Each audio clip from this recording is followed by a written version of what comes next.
Namasté les divines et les divins, j'espère que vous allez bien les amis, que la reprise et la rentrée n'a pas été trop difficile, hein, pour ceux qui sont rentrés de congés annuels.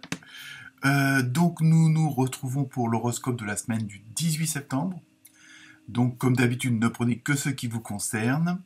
Bon anniversaire à toutes celles et tous ceux qui vont le souhaiter cette semaine, hein, notamment les vierges. On a encore un petit peu le temps avant de passer aux balances. Merci pour vos likes, vos partages et puis vos commentaires, hein, ça fait toujours plaisir. Surtout qu'ils sont bienveillants, donc je ne vais pas me plaindre, mais bon, c'est un encouragement. Hein. Donc, bienvenue aux nouveaux abonnés. Hein. Maintenant, nous sommes un peu plus de 1100 abonnés. Donc, on continue à aller voir son ascendant, celui de la belle-mère, celui de sa femme, etc. Donc, cette semaine, comme d'habitude, tous les jeux utilisés sont en commentaire, ainsi que la musique de présentation. Donc voilà, donc nous allons passer maintenant au tirage avec les différents messages des maîtres ascensionnés, des gardiens de la lumière, le fameux rêve du chaman. Qu'est-ce que c'est que cette petite mouche là? Pourtant j'ai ouvert la fenêtre. Donc on se retrouve tout de suite pour la tendance de la semaine du 18 septembre. Namasté.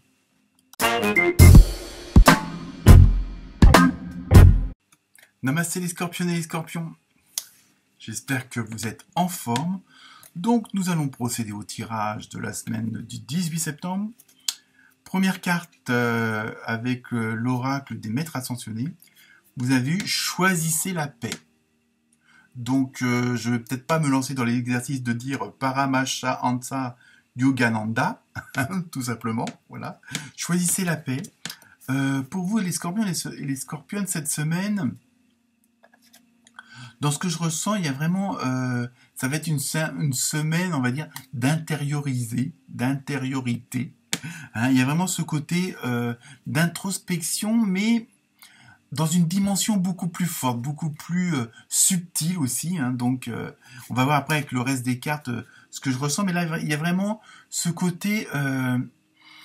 vous avez tiré toutes les bonnes conclusions, les bonnes leçons de toutes ces expérimentations, de toutes ces expériences, de toutes ces épreuves aussi, hein, appelons un chat, hein, et donc en même temps, vous avez compris pas mal de choses. Il y a des choses qui se sont mises en place, hein, donc vous êtes vraiment dans et ça on le retrouve dans pas mal de signes où il y a ce côté d'état d'être plutôt que dans d'état de paraître. Hein, la différence est énorme.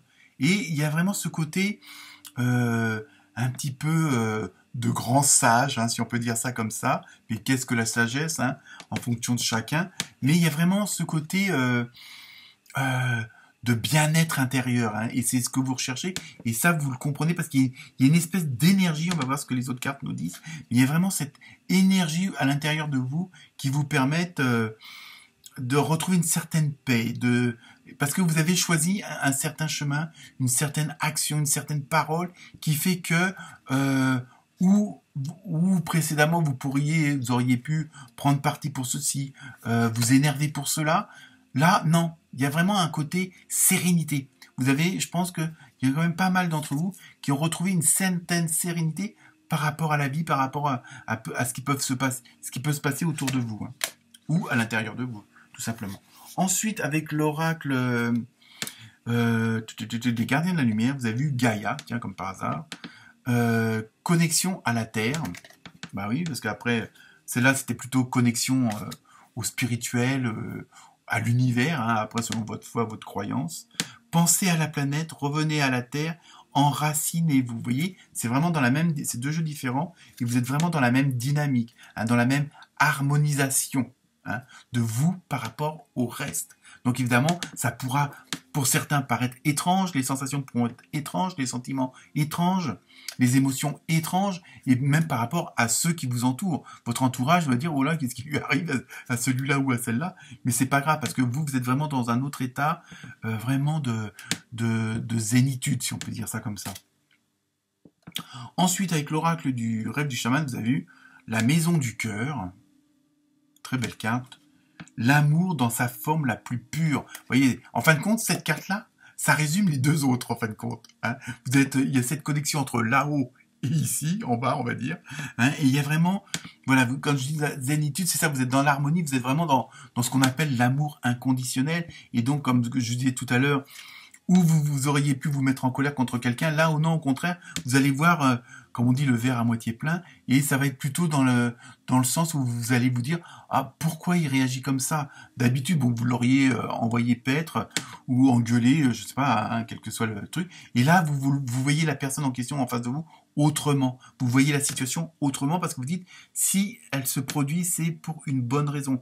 Si j'ai une sorte de, entre guillemets, de conflit avec cette personne, c'est peut-être parce qu'elle va m'apporter quelque chose, ou moi je peux lui apporter quelque chose. Vous voyez, vous êtes vraiment dans cette dynamique un peu de l'amour inconditionnel, mais il y a vraiment une osmose, et au niveau vibration, énergie, bon, comme tout est énergie, voilà, alors c'est pas toujours évident à expliquer, malheureusement, mais je pense que vous ressentez les choses. Hein.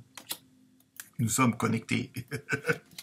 Ensuite, avec l'oracle des fées, j'arrête mes bêtises, vous avez vu projet professionnel, donc ça bouge aussi peut-être aussi de ce côté-là, peut-être que vous êtes dans une autre dynamique. Hein. Poursuivez en toute confiance un nouveau projet professionnel ou une nouvelle opportunité de carrière. Donc vous voyez, il y a vraiment des choses qui, du fait d'être dans cet état d'être, automatiquement autour de vous, ça va bouger aussi. Alors pour ceux qui avaient ce désir de changer de boulot ou de l'améliorer, de se mettre à son compte, etc., il va y avoir, là aussi ça va bouger parce que le fait d'être dans cet état-là, ça va attirer des choses à vous qu'avant vous pouviez faire obstacle par votre énergie. Est-ce que là vous êtes dans une énergie où vous êtes connecté, vous êtes en harmonie hein, avec l'univers, avec ce qui se passe autour de vous. Hein, j'espère que vous me comprendrez. Donc là automatiquement autour de vous, ça va aussi bouger.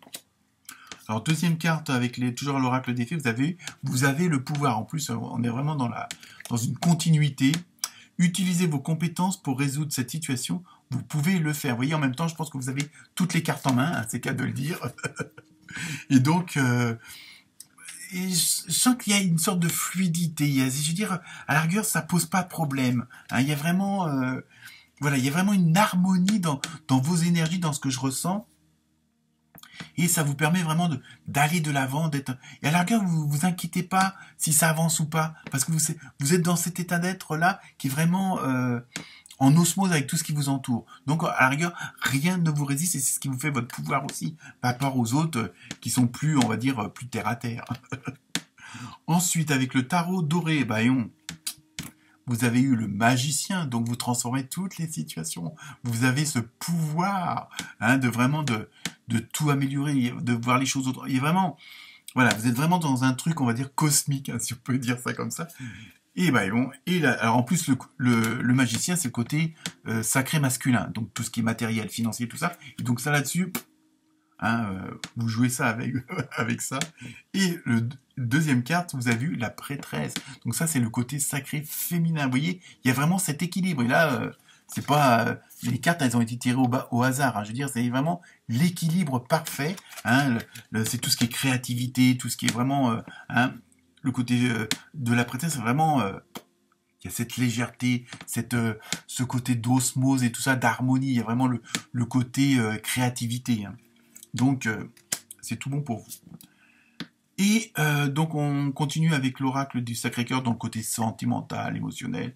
Bon, c'est un tirage général. Vous avez eu flirt et séduction. Vous voyez, je pense qu'il y a vraiment...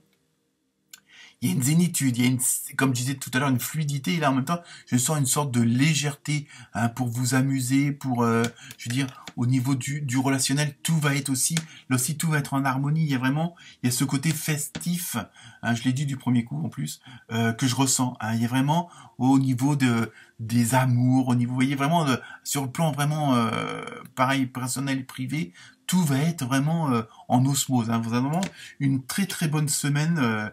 Les scorpions et les scorpionnes, un petit peu comme les vierges, qui sont assez puissants. Ensuite, je vous laisse vous poser la question. Alors pour ceux qui ne savent pas, vous faites pause, vous posez une question et je vous donne la réponse, normalement. Et vous avez eu rétablissement. Alors, rétablissement, peut-être que vous allez trouver une meilleure santé pour certains et certaines, mais en même temps, dans le rétablissement, c'est retrouver cette énergie, cet équilibre. Et en plus, on voit, elle est très expressive comme carte, où la terre, le ciel, il y a vraiment, ça rejoint tout à fait la première carte, hein, choisissez la paix, vous êtes en plein dedans, quoi. Voilà pour vous, les scorpions et les scorpionnes. Namasté.